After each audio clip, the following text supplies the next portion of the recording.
I'm here today with Maria Thattil. Maria won Miss Universe Australia in 2020, but she's also a columnist, an activist, and a model. Now, Maria, we had this DM sent in by a young woman called Talissa.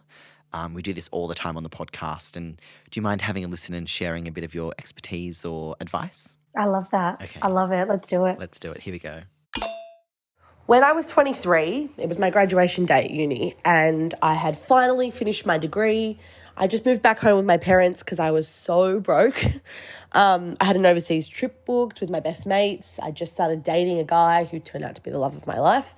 And I had the world at my feet. I'd just been offered my dream job as well. So everything was kind of pretty incredible. But I didn't realise at the time I was 4 weeks pregnant.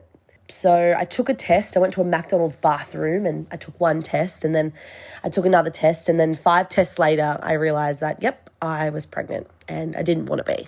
And so I was in a bit of disbelief because the guy had said he'd pulled out.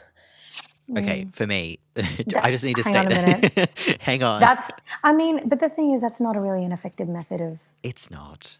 contraception. I feel like it must have been like an urban legend or like in a TV episode that like now everyone thinks that that's like. Well, they refer to it as a pull-out method, but it's not really a method, is it? It's a bit of the pull-out gamble, I'd say. I think that's a really good way of summing it up. Like, I just snorted, but but hang on. We've all been there. When you're young, you don't know any better. If you maybe didn't have access to that kind of education, you'd be forgiven for thinking that might be it. And I think that there's this like, or maybe when you're right, when you're first starting out, you maybe don't think that like there's going to be ejaculate before that moment where it's like you could have, sperm It's entering pre-cum. you. Yeah. It's pre-cum. It's still, you can still get pregnant. Poor love. So she thought he pulled out. Well, I think that was she was like, he pulled out, we'll be fine. But then she's ended up with a pregnancy. I'll keep going. Yeah. And I also took the morning after pill, and obviously neither of those things had worked. So I was pregnant.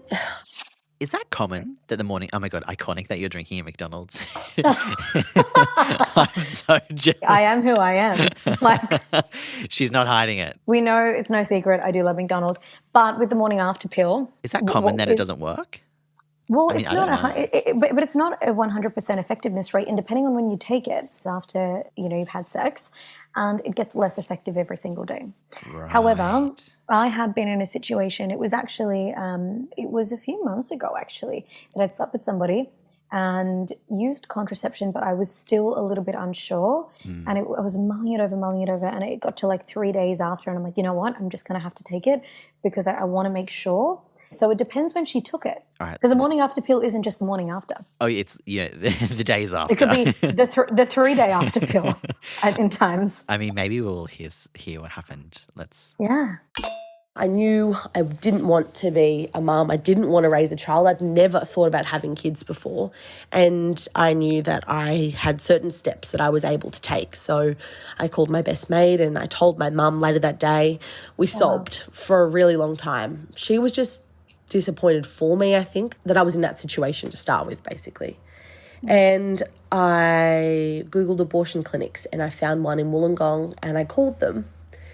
And they said that because it's a regional area, they only do abortions every 2 weeks, and I just missed that appointment. So I was going to have to wait another 2 weeks until I could terminate my pregnancy. So I went to my dream job and I told my boss I needed a medical procedure, and instead of just leaving it at that, I burst into tears and told her that I was planning to have an abortion. And she said to me that her best friend had gone through a similar thing. It was weirdly comforting to know that I wasn't alone. And I think that's the strangest thing about talking about an abortion, is that every single time I bring it up or post about it or whatever, all these women come out of the woodwork and tell me that they had an abortion, or their best friend had an abortion, or they supported a family member through an abortion. And usually they don't tell anyone. My family were really supportive. Like I said, my boss was super supportive. My friends were incredible. And I feel very lucky for that. So abortion at the time wasn't decriminalised in New South Wales, meaning when I went to have my procedure, I had to fill out lots of forms and basically jump through hoops. Obviously, it's changed now, and abortion in all states in Australia is decriminalised. But, only 2 years ago in New South Wales, it was technically still in the criminal code, although, under certain circumstances, you still could get one. And I think it also sets this dangerous precedent that abortion is justified only under certain conditions. It's healthcare. Yeah. Like there's a myriad of reasons that people need to access an abortion. Also, I don't want to be pregnant is a very, That's a very legitimate valid one. reason. Yeah. You might be capable of being a fit parent, but that might not be the path you want to choose for yourself, and that's reason enough.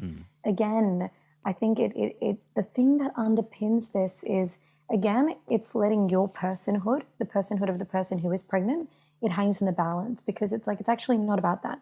Prove to me that you can't be a fit parent, then it's okay. That's what it is. Yeah.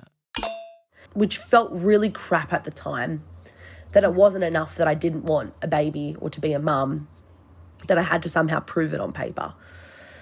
But anyway, I was able to get a safe abortion. I feel really grateful for that. And I got to make that decision for my own body, for my own life. I got to visit a safe, sterile, proper medical environment to have my abortion. And when I heard about Roe v. Wade and started realising how many parts of the world women don't have access, or people who can be pregnant don't have access to safe abortions, my heart just broke, because being pregnant when you don't want to be is torture. And every day since, I've been really grateful for my abortion. It was the best decision for me, and never once, not in one moment have I regretted it. I really haven't. I suppose the one thing that I keep coming back to is that we aren't alone, and that there are a community of people who have been through something similar, and that's what I hope the women and people of America feel as well. Yeah. Thanks. Are you okay? Yeah, wow. No, I felt it. I felt what she said, being pregnant when you don't want to be is torture. I remember how I felt at 21, like it was yesterday, and I didn't necessarily feel as supported through it.